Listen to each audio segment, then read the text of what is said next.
നമുക്ക് രേവതിയുടെ സച്ചിയുടെ നാളത്തെ നല്ലൊരു കഥ കേട്ടാലോ? അങ്ങനെ നമ്മൾ കാണുന്ന ഒടുവിലെ സുധി ഒരു സാമജിയെ വീട്ടിലേക്ക് കൂട്ടിക്കൊണ്ട് വരുന്നുണ്ട്. അപ്പൊ പ്രേതമൊക്കെ ഉണ്ടോ വീട്ടില്? പുതിയ വീടല്ലേ, അപ്പൊ പുതിയ വീട്ടിലെ പ്രേതശല്യമൊക്കെ ഉണ്ടോ എന്ന് അറിയാൻ വേണ്ടിയിട്ട് കൂട്ടിക്കൊണ്ട് വന്ന അങ്ങനെ അയാളെ വന്നിട്ട് കുറെ മന്ത്രങ്ങളൊക്കെ ജപിച്ച് വീട്ടിൽ കൂടെ നടക്കുവാണ്. ആ സമയത്ത് സച്ചി രേവതിയോട് പറഞ്ഞു, ഇതിന്റെയൊക്കെ വല്ല ആവശ്യമുണ്ടോ? ഇവന് ഭ്രാന്താന്ന് തോന്നുന്നത്, കയ്യിലിരിക്കുന്ന പൈസ വെറുതെ കളയാനായിട്ട്. ആ സമയം രേവതി പറഞ്ഞു, എന്തേലും ചെയ്യട്ടെ, നമ്മളൊന്നും മിണ്ടണ്ട, നമ്മൾ എന്തേലും പറഞ്ഞിട്ടുണ്ടെങ്കിൽ അവർക്കത് കുറ്റമായിട്ട് തോന്നുന്നു പറഞ്ഞു. പിന്നീട് അയാൾ കുറെ മന്ത്രമൊക്കെ ജപിച്ച് കയ്യിലിരുന്ന കുറെ വെള്ളമൊക്കെ അവിടെ ഇവിടെയൊക്കെ തളിക്കുവാണ്. ആ സമയം സച്ചി പറഞ്ഞു, ഇതെന്താ ഈ തളിച്ചോണ്ട് പോകുന്നത്, ആർക്കറിയാം, ഞാനൊന്ന് പോയി ചോദിച്ചിട്ട് വരാന്ന് പറഞ്ഞു. തൽക്കാലത്തേക്ക് ഒരിടത്തും ചോദിക്കാനൊന്നും പോണ്ട. അങ്ങനെ ഒടുവിൽ എല്ലാ മുറി കൂടെ അയാൾ കയറി ഇറങ്ങി നടന്ന് താഴേക്ക് വരുവാണ്. ആ സമയം ശ്രുതി ചോദിച്ചു, അല്ല സ്വാമിജി, ഇവിടെ പ്രേതശല്യം വല്ലതും ഉണ്ടോ എന്നൊക്കെ ചോദിച്ചു. അത് കേട്ടപ്പോൾ സ്വാമിജി പറഞ്ഞു, ഇവിടെ പ്രേതബാധയൊന്നും ഇല്ലാന്ന് പറഞ്ഞു. ഓ, ഇപ്പോഴാ ഒരു സമാധാനമായത്. ഇത്ര സമയം ഭയങ്കര ടെൻഷനായിരുന്നു. ഈ വീട്ടിൽ താമസിക്കുന്നതുകൊണ്ട് കുഴപ്പമൊന്നുമില്ലല്ലോ, ഒരു കുഴപ്പമില്ല, ധൈര്യമായിട്ട് താമസിച്ചോളാൻ പറഞ്ഞു. ഇത് കേട്ടപ്പം രവീന്ദ്രൻ ചോദിച്ചു, അല്ല ഇതെന്തിനാണ് ശ്രുതി ഇവരെ വിളിച്ചോണ്ട് വന്നേന്ന് ചോദിച്ചു. അച്ഛാ, ഇതൊക്കെ അറിയണ്ടേ, നമ്മളൊരു പുതിയ വീട്ടിൽ കയറി താമസം തുടങ്ങണ സമയത്ത് ഇതൊക്കെ അറിയണമെന്ന് പറഞ്ഞു. ഒടുവിൽ അയാൾ പറഞ്ഞു, എൻ്റെ പേയ്മെന്റ് അങ്ങ് തരുവാണെങ്കിൽ ഞാൻ പോയിക്കൊള്ളാന്ന് പറഞ്ഞു. അങ്ങനെ അയാളുടെ അക്കൗണ്ടിലേക്ക് പൈസ ഇട്ട് കൊടുക്കുകയാണ്. 13,000 രൂപ ഉണ്ടല്ലോ അല്ലേന്ന് ചോദിച്ചു. 13,000 രൂപയോ? സച്ചിയുടെ കണ്ണു പിഴിഞ്ഞു പോയി. ഇത്ര സമയത്തേക്ക് 13,000 രൂപ? എടാ ശ്രുതി, നിനക്ക് എന്താ ഭ്രാന്താണോ? 13,000 രൂപയാണോ പേയ്മെന്റ് കൊടുക്കണമെന്ന് ചോദിച്ചു. അതെ, 13,000 രൂപ എന്ന് പറഞ്ഞു. എടാ, ഇതിൻ്റെയൊക്കെ വല്ല ആവശ്യം ഉണ്ടോയെന്ന് ചോദിച്ചു. അത് കേട്ടപ്പം ശ്രുതി സച്ചിനെ ഇങ്ങനെ നോക്കി. പിന്നീട് ശ്രുതി ചോദിച്ചു, അല്ല പ്രേതമൊന്നും ഇവിടെ ഇല്ലല്ലോ, അതുകൊണ്ട് ഇത്ര രൂപയുടെ ആവശ്യം ഉണ്ടോയെന്ന് ചോദിച്ചു. എന്നാ ഒരു കാര്യം ചെയ്യാം, ഞാൻ പ്രേതത്തെ വിളിച്ചു വരുത്തിയിട്ട് ഇവിടെ ഒരു ദിവസം താമസിക്കാൻ പറയാം, എങ്ങനെയുണ്ട് എന്ന് ചോദിച്ചു. അയ്യോ അത് വേണ്ട എന്ന് പറഞ്ഞിട്ട് ശ്രുതി 13,000 രൂപ അങ്ങോട്ട് ഇട്ട് കൊടുക്കുകയാണ്. കാരണം ശ്രുതിക്ക് പേടിയായി പോയി, ഇനി അയാൾ പറഞ്ഞ പോലെ എങ്ങാനും ചെയ്തിട്ടുണ്ടെങ്കിലോ, പ്രേതത്തെ എങ്ങനെ വിളിച്ചു വരുത്തിയ പെട്ടുപോയില്ലേ. അങ്ങനെ അയാൾ അങ്ങോട്ട് പോയി കുറച്ച് കഴിഞ്ഞപ്പോഴത്തേനും ന്യൂമറോളജിസ്റ്റ് വരുന്നുണ്ട്. അപ്പം വീടിന് നല്ലൊരു പേരൊക്കെ നിർദ്ദേശിക്കാൻ വേണ്ടിയിട്ടാണ് അയാൾ വരുന്നത്. അയാൾ വന്നിട്ട് ശ്രുതിയോടൊക്കെ കാര്യങ്ങൾ പറയണം. ഈ സമയത്ത് സച്ചിക്കും രേവതിക്കും അവർക്കൊന്നും അറിയത്തുണ്ടായിരുന്നില്ല ഇയാൾ എന്തിനാ വന്നേന്ന്. പിന്നീട് വീടിന് പേരിടാൻ വന്നതെന്നുള്ള കാര്യം അറിഞ്ഞു കഴിഞ്ഞപ്പം സച്ചി പറഞ്ഞു, അതിന് മാത്രം ഇപ്പോൾ ഒരാളെ വിളിക്കേണ്ട കാര്യമുണ്ടോ? ഒരു പേരിടണമെങ്കിൽ നമ്മൾ ഒരെണ്ണം അങ്ങ് തീരുമാനിക്കുന്നു, ഇടുന്നു, അത്രയല്ലേ ഉള്ളൂ. പൈസ മുടക്കിയിട്ട് ഇതുപോലത്തെ പരിപാടി ചെയ്യുന്നതൊന്നും എനിക്ക് താല്പര്യമില്ല എന്ന് പറഞ്ഞു. രവീന്ദ്രൻ പറഞ്ഞു, നമ്മളൊന്നും മിണ്ടണ്ട, ഇനി അത് മിണ്ടിയിട്ടുണ്ടെങ്കിൽ അവന് ചിലപ്പോൾ ഇഷ്ടപ്പെടില്ല എന്ന് പറഞ്ഞു. സച്ചി പറഞ്ഞു, ഞാനൊന്നും മിണ്ടുന്നില്ലേന്ന് പറഞ്ഞു. പിന്നീട് ശ്രുതിയോടൊക്കെ അവരുടെ ഭാഗ്യ നമ്പറിനെ കുറിച്ചൊക്കെ ചോദിക്കുന്നുണ്ട്. എൻ്റെ ഭാഗ്യ നമ്പർ 1 അതുകൊണ്ട് എനിക്കൊരു കുട്ടിയുള്ളെന്ന് പറഞ്ഞു. സച്ചി പറഞ്ഞു, അങ്ങനെയാണെങ്കിൽ ഇയാളുടെ ഭാഗ്യ നമ്പർ 10ഉം 11ഉം ആകാത്തത് നന്നായി, ജനസംഖ്യ വർദ്ധിച്ചേനെന്ന് പറഞ്ഞു. അത് കേട്ട് കഴിഞ്ഞപ്പോൾ ശ്രുതി രൂക്ഷമായിട്ട് നോക്കിയിട്ട് പറഞ്ഞു, ഒന്നും മിണ്ടായിരിക്കടാന്ന് പറഞ്ഞു. അവനവൻ്റെ ഒരു കോമഡി ഇറക്കിക്കൊണ്ട് വന്നിരിക്കുന്നു. അങ്ങനെ അയാൾ കുറെ പേരൊക്കെ നിർദ്ദേശിച്ചു. പക്ഷെ അയാൾ പറയുന്ന പൊട്ട പേരെ കേട്ട് കഴിഞ്ഞപ്പോൾ സച്ചിക്കും രേവതിക്കും എല്ലാവർക്കും ചിരിയാണ് വന്നത്. അതുപോലത്തെ പേരുകളായിരുന്നു അയാൾ പറയണത്. ഒടുവില് ശ്രുതി പറഞ്ഞു, അതെ, ഈ വീടിന് ചേരുന്ന ഒരു നല്ല പേര് നിർദ്ദേശിച്ചാൽ മതി എന്ന് പറഞ്ഞു. ഒടുവിൽ അയാൾ ഒരു പേര് പറഞ്ഞു. അത് പക്ഷെ ഒട്ടും അങ്ങോട്ട് ഇഷ്ടപ്പെട്ടൊന്നും ഉണ്ടായിരുന്നില്ല ശ്രുതിക്കും. എന്താണെങ്കിലും ഒടുവിലൊരു പേര് നിർദ്ദേശിച്ചു. കാരണം വീടിന് നല്ലൊരു അടിപൊളി പേരുകളും കാര്യങ്ങളൊക്കെ വേണമല്ലോ. അയാൾക്കാണെങ്കിലോ 25,000 രൂപയാ പേരിടുന്ന ചടങ്ങിന് വേണ്ടിയിട്ട്. സച്ചു വെച്ചു, 25,000 രൂപ? അതെ. എടാ, നിനക്ക് ഇതിന് മാത്രം പൈസ ഉണ്ടോടാ ഇമ്മാതിരി ചെലവഴിക്കാന്ന് ചോദിച്ചു. പിന്നെ കോടികൾ കൊടുത്ത് വീട് മേടിച്ചു കഴിയുമ്പോഴത്തേനും 25,000 രൂപ ലാഭിക്കാൻ പറ്റുന്ന കാര്യമില്ല. നമ്മുടെ ഭാഗ്യ നമ്പരും അതെല്ലാം നോക്കിയിട്ടൊക്കെ വേണം നമ്മൾ വീടിൻ്റെ ഒരു പേരും കാര്യങ്ങളൊക്കെ ഇടാനായിട്ട്. ചുമ്മാ പേരിട്ടിട്ട് കാര്യമില്ല, അതിൻ്റെതായ കാര്യങ്ങളൊക്കെ ഉണ്ടെന്ന് പറഞ്ഞു. സച്ചി പറഞ്ഞു, ആയിക്കോട്ടെ എന്ന് പറഞ്ഞു. ആ സമയത്ത് ചന്ദ്രപതി പറഞ്ഞു, എന്നാലും ഈ 25,000 രൂപ എന്നൊക്കെ പറഞ്ഞാൽ കുറച്ച് കൂടുതലല്ലടാ മോനെ. എൻ്റെ അമ്മേ, ഇന്നത്തെ കാലത്ത് എല്ലാവരും ഇങ്ങനെയൊക്കെ തന്നെയാ. നല്ല അടിപൊളി ഒരു വീട് പണിത് കഴിഞ്ഞിട്ട് അതിന് പേരിടുമ്പോൾ കുറേ കാര്യങ്ങളൊക്കെ നോക്കുമെന്ന് പറഞ്ഞു. ആയിക്കോട്ടെ, നീ പറഞ്ഞ എനിക്ക് വിശ്വാസമാണ്. കാരണം ഇത്രയും വലിയൊരു വീട് മേടിച്ചിട്ട് നല്ല രീതിയിൽ തന്നെ മുന്നോട്ട് പോകണ്ടേ, അതുകൊണ്ടല്ലേ ഞാൻ ഈ കാര്യങ്ങളൊക്കെ ചെയ്യുന്നേ എന്നൊക്കെ ശ്രുതി ഇങ്ങനെ തള്ളി മറിക്കണം. അഹങ്കാരം കൂടിയിട്ട് അവനെ നിലത്ത് നിൽക്കാൻ പറ്റുന്നുണ്ടായിരുന്നില്ല. വലിയ 5 കോടി രൂപയുടെ വീട് 3 കോടിക്ക് കിട്ടിയതല്ലേ. അപ്പൊ 2 കോടി രൂപ തനിക്ക് ലാഭം കിട്ടി. താൻ ആരാ മോനം, വലിയ ബിസിനസ്മാനാ, അതുകൊണ്ടല്ലേ ഇത്തരം ചുളിയിൽ ഈ വീട് അടിച്ചെടുത്ത എന്നൊരു മട്ടും ഭാവമൊക്കെ ആയിരുന്നു സുധിയുടെ മനസ്സിൽ. ഈ സമയത്ത് എല്ലാവർക്കും വിശക്കാനൊക്കെ തുടങ്ങിയിട്ടുണ്ടായിരുന്നു. അപ്പോഴേക്കും സച്ചി രേവതിയോട് പറഞ്ഞു, ഒരു കാര്യം ചെയ്യാം, ഇപ്പൊ തന്നെ സമയം 1:30 ഞാൻ പോയി പുറത്ത് പോയി ഫുഡ് എന്തെങ്കിലും മേടിച്ചോണ്ട് വരാന്ന് പറഞ്ഞു. അത് കേട്ടപ്പോ ചന്ദ്രമതിക്ക് ഒട്ടും ഇഷ്ടപ്പെട്ടില്ല. ചന്ദ്രമതി പറഞ്ഞു, എന്തിനാ ഫുഡ് മേടിക്കാൻ പോണേ, ഇവളില്ലേ ഇവിടെ, ഇവള് വെച്ചുണ്ടാക്കില്ലേ എന്ന് ചോദിച്ചു. ഓഹോ, അപ്പൊ അമ്മ ഇവിടെ അടുക്കളക്കാരിയാക്കാനാണോ തീരുമാനിച്ചിരിക്കണെന്ന് ചോദിച്ചു. ഇവള് വേലക്കാരി ഒന്നും അല്ലാന്ന് പറഞ്ഞു. പിന്നെ ഇവള് വീട്ടിൽ ആഹാരം വെച്ചുണ്ടാക്കുന്നുണ്ടല്ലോ. ശ്രീകാന്ത് പറഞ്ഞു, അമ്മേ വീട്ടിൽ വെച്ചുണ്ടാക്കുന്ന പോലെയാണോ? ഇവിടെ വന്നു കഴിഞ്ഞിട്ട് ഏട്ടത്തി ഇവിടെ അടുക്കള കയറി എല്ലാവർക്കും വെച്ചു വിളമ്പണമെന്ന് ചോദിച്ചു. അതിന് ഇവൾക്ക് പ്രത്യേകിച്ച് ജോലിയൊന്നും ഇല്ലല്ലോ. ജോലി ഉണ്ടേലും ശരി ഇല്ലേലും ശരി, എന്റെ ഭാര്യ ഇപ്പൊ അടുക്കള കയറി വെച്ചുണ്ടാക്കണില്ല എന്ന് പറഞ്ഞു. വേണം ഞാൻ പുറത്തു പോയി ഫുഡ് മേടിച്ചോണ്ട് വരാം. രേവതി, നീ ഇവിടെ റെസ്റ്റ് ചെയ്തോ, ഞാനൊരു കാര്യം ചെയ്യാം, പുറത്ത് പോയി ഫുഡ് മേടിച്ചോണ്ട് വരാമെന്ന് പറഞ്ഞ് സച്ചി അങ്ങോട്ട് പോയി. സച്ചി പോയി കുറച്ച് സമയം കഴിഞ്ഞ് കഴിഞ്ഞപ്പോഴത്തേനുമാണ് ബാങ്കുകാരങ്ങോട്ട് വരുന്നേ. അപ്പം ബാങ്കിൽ നിന്ന് ലോണിന്റെ കാര്യത്തിനൊക്കെ വേണ്ടിയിട്ട് സുധി അപേക്ഷ കൊടുത്തിട്ടുണ്ടായിരുന്നു. അതിന് വേണ്ടിയിട്ടുള്ള കാര്യങ്ങളൊക്കെ നോക്കാൻ വേണ്ടിയിട്ടാണ് ബാങ്കുകാർ വരുന്നത്. അങ്ങനെ വന്നിട്ട് അവര് പേപ്പേഴ്സൊക്കെ നോക്കിയിട്ട് പറഞ്ഞു, അതെ ഞങ്ങളെല്ലാം നോക്കിയിട്ടുണ്ടായിരുന്നു, കടയുടെ വാല്യൂ വീടിന്റെ ഇതൊക്കെ വെച്ച് നോട്ട് 2 കോടി രൂപ ലോൺ കിട്ടുമെന്ന് പറഞ്ഞു. 2 കോടിയോ?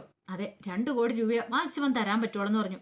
അപ്പോഴേക്ക് സുധി നോക്കിക്കഴിഞ്ഞപ്പം 3 കോടിക്കാണ് വീട്.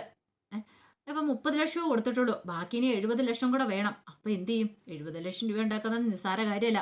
എത്രയും പെട്ടെന്ന് പൈസ കൊടുക്കുവാണെങ്കിൽ അത്രയും പെട്ടെന്ന് തന്നെ വീട് സ്വന്തമായിട്ട് കിട്ടുകയും ചെയ്യും. 2 കോടിയും കൊണ്ടൊന്നും ആവത്തില്ല. ഒടുവിൽ സുധി ചോദിച്ചു, അല്ല കുറച്ച് പൈസയും കൂടെ. ആ സമയം രവീന്ദ്രൻ പറഞ്ഞു, ഒരു 10-70 ലക്ഷം കൂടെ കൂടുതൽ തരത്തില്ലെന്ന് ചോദിച്ചു. അത്രയും തരാൻ പറ്റില്ല എന്ന് പറഞ്ഞു. ഒരു 2 കോടി രൂപ വിലയിടാന്ന് പറഞ്ഞു. അത് കേട്ട് കഴിഞ്ഞപ്പോൾ സുധി പറഞ്ഞു, ശരിയെന്ന് പറഞ്ഞു. അങ്ങനെ ആ കാര്യത്തിലൊരു തീരുമാനമായി. 2 കോടി രൂപ അവർ പറഞ്ഞു, ബാക്കി ഡീറ്റെയിൽസും കാര്യങ്ങളൊക്കെ ഞങ്ങൾ അയച്ചു കൊടുത്തിട്ട് കാര്യങ്ങളൊക്കെ പറയാമെന്ന് പറഞ്ഞു. കാരണം ഇവിടെ മാത്രമല്ല, മോളത്തെ ബ്രാഞ്ചിലേക്കൊക്കെ അയച്ചു കൊടുക്കണമല്ലോ ഡോക്യുമെന്റ്സും കാര്യങ്ങളൊക്കെ. അതിനുശേഷം ഞങ്ങൾ വിളിക്കാം, അപ്പം നിങ്ങൾ ബാങ്കിലേക്ക് വന്നാൽ മതി എന്ന് പറഞ്ഞു. ശരിയെന്ന് പറഞ്ഞു. അങ്ങനെ അവരങ്ങോട്ട് പോയി കഴിഞ്ഞപ്പോൾ സുധി ഇങ്ങനെ ആലോചിക്കുവാണ്, എന്താ ചെയ്യേണ്ടതെന്ന് അറിയത്തില്ല. ഇനിയും 10-70 ലക്ഷം രൂപ വേണം. പിന്നീട് ശ്രുതി വന്നിട്ട് ചോദിച്ചു, ഇനിയിപ്പോൾ എന്ത് ചെയ്യും സുധി നമ്മളെന്ന് ചോദിച്ചു.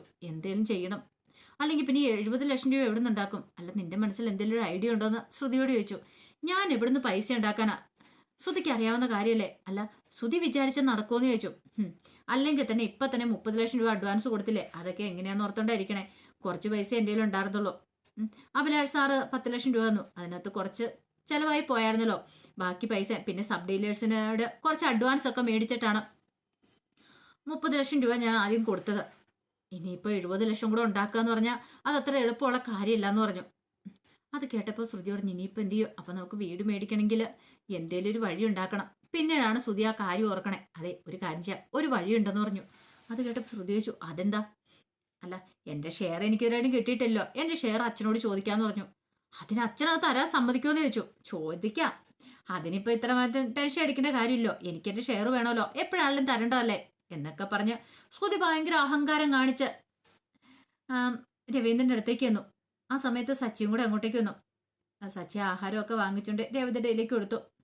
ആ സമയത്താണ് ശ്രുതി പറഞ്ഞത്, അതെ എല്ലാവരും ഒന്ന് പുറത്തേക്ക് വന്നേ, എനിക്ക് അച്ഛനോട് രഹസ്യമായിട്ട് കാര്യം പറയാണ്ടെന്ന് പറഞ്ഞു.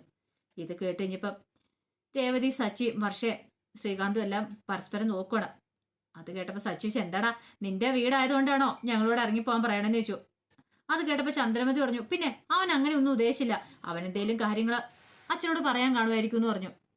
ഇത് കേട്ടപ്പോൾ സച്ചി പറഞ്ഞു, അതിന് മാത്രം എന്താ രഹസ്യം പറയാനുള്ളത്? രവീന്ദ്രൻ പറഞ്ഞു, നിനക്ക് പറയാനുള്ള കാര്യം ഇപ്പം അങ്ങോട്ട് പറഞ്ഞാൽ മതി, നമ്മളൊരു കുടുംബത്തിലെ ആൾക്കാരല്ലേ, അതിനെപ്പറ്റി രഹസ്യമായിട്ട് പറയേണ്ട കാര്യമില്ല, പബ്ലിക്കായിട്ട് പറഞ്ഞാൽ മതി. ഈ കുടുംബത്തിലുള്ളവരൊക്കെ ഇവിടെ ഉള്ളൂ, പുറത്തൊന്നും ആരും ഇല്ലാന്ന് പറഞ്ഞു. അല്ല അച്ഛാ, അത് പിന്നെ എടാ നീ പറയടാ.